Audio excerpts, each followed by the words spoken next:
That was a great report, and who best to tell us what's behind the scenes than the man who built it year after year. So let's all welcome Mr. Bashar Alsalem, CEO, Chief Executive Officer. It's really a pleasure to have you, Mr. Alsalem, and good morning, Kuwait. Good morning. It's a pleasure to be here with you guys. Definitely, Mr. Bashar. We've seen Gardenia before. Yes. You know, we have definitely your fingerprints are really there.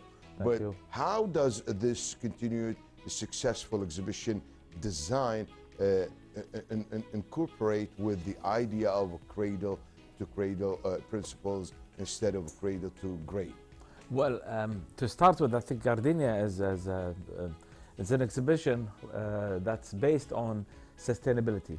And starting 4 years ago, we wanted to have this kind of encouragement to society or giveaway.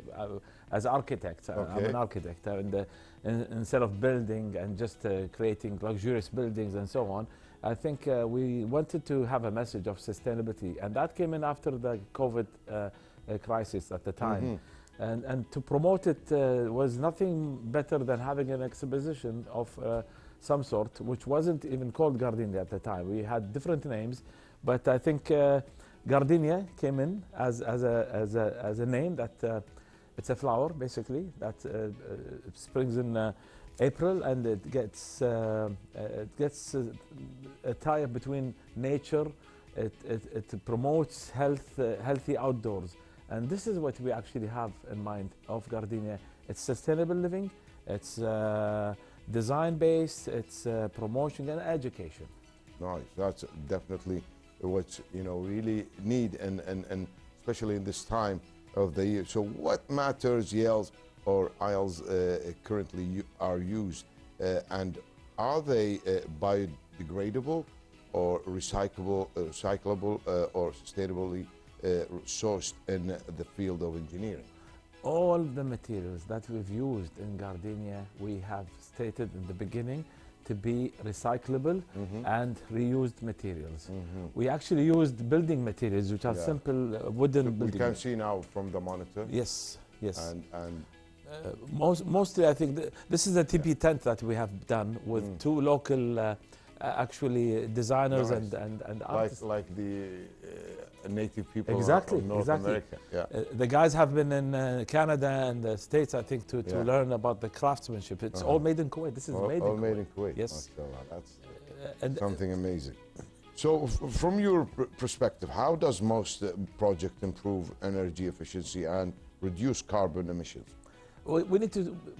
There are big words of reducing energy and reducing the carbon print, as they say on buildings. Carbon print. Yeah, it's very hard in this region. I wouldn't say we could achieve it, but at least we have to have a way of achieving it. Especially now, Kuwait is going through a phase of conserving energy. Exactly. Conserving electricity and water. Minimizing consumption. Exactly. It comes in through design. It comes in through adapting to the climate, adapting to the very harsh climate of Kuwait. We have a very cold winter sometimes, like last week, and we have some. We always have some summer. Heated. Exactly.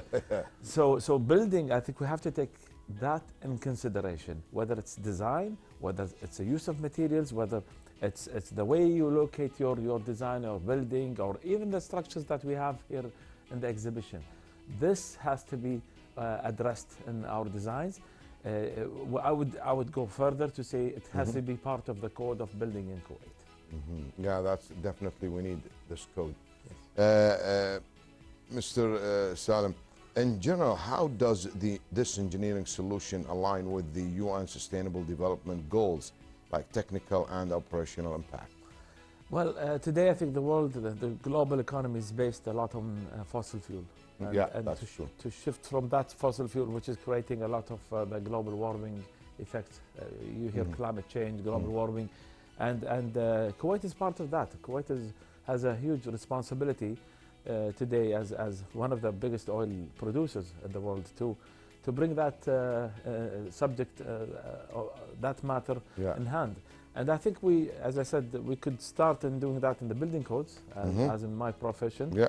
And I think to adhere with the UN regulations is to try to minimize that, plus going green. And this is what we have done in Gardenia, is to promote green living, outdoor living. Yes, we have bad summers, but every part of this planet has its season. And also there is a greenery for that particular summer. Yes, yes. And there are so many sustainable plants that could survive in our environment. Yeah. So according to your experience, how do you calculate or measure the sustainability performance of most projects? It will be hard to calculate, but I think now with the use of, I think, the new technologies, AI, for instance. We are currently working on some of the buildings in Kuwait, historical buildings of Kuwait, that we want to renovate. Exactly, not even renovating in the matter of aesthetics. It's renovating it in aesthetics and trying to also control the energy conservation of those buildings. And sometimes you can compare for a benchmark, for example. Yes. If you have like a model out there. Yes, I think it's more done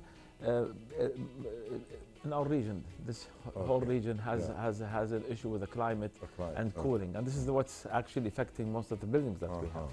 So what are the primary methods used to control pollution or emission nowadays? Well, we have to include a lot of those issues, basically trying to minimize transportation.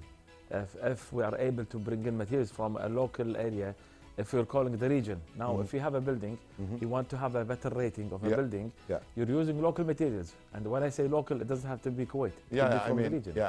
Natural, for example? Natural stones, wood from the region. And when I say region, you're talking about Oman to Turkey. This is our region. Yeah, that's our region. So transportation of that material would be a shorter distance from China, let's say, or Brazil. Definitely. So we're conserving some of the energy and saving some fuel and consumption. And also there is like even a nanotechnology now interfering with the stones and how bricks can be sustainable for winter and summer weather. Yes. I don't know if this came across you. No. We have some companies who have dealt with some companies. Nanotechnology actually is not only to preserve those materials, it's sometimes like a deterrent to water, to stains, and to keep up. It will extend the life expectancy of any material. That's true. This is the actual technology. So how did you ensure any project maintains structural, functional integrity while being sustainable? It's a hard balance. It is a hard balance. I would say we could go in a sustainable and try to sustain energy, but again, the main factor of energy consumption in Kuwait and most of the region is the air conditioning. And that is really something that we have to think about as designers and architects. But there is a lot of solutions. The way you design, the way you position the building, as I said, and try to take in factor in some of the conditions that we have, the wind direction. The wind, The old Kuwaiti houses, they used to have the courtyards. If you remember those courtyards. Bad gear. Bad gear, exactly. Or actually, it's a double wall. They call it a double wall. Double wall. Double wall in Kuwait. Those elements need to be brought back now. Exactly. Because you cannot always depend on a AC for the future. That's true. Definitely we need that. But as they say, to the cutting-edge technology. Exactly. Yes. And how does the design adapt to different environmental conditions? Again, I think today we have a lot of climate changes. One of the things that we have faced lately in Kuwait is the rains. There's a lot of rains that are, I would say, a lot of showering nowadays. It's different kind of rains. We had it in 2018 and 97. And the way to deal with that is actually to maybe if you see the water drainage for rainwaters, that needs to be expanded and has to be adapted in the new buildings today. Mr. Bashar, unfortunately we are out of time, but we have to stop it there. So it's really a pleasure to have you in Good Morning Kuwait. Any last message?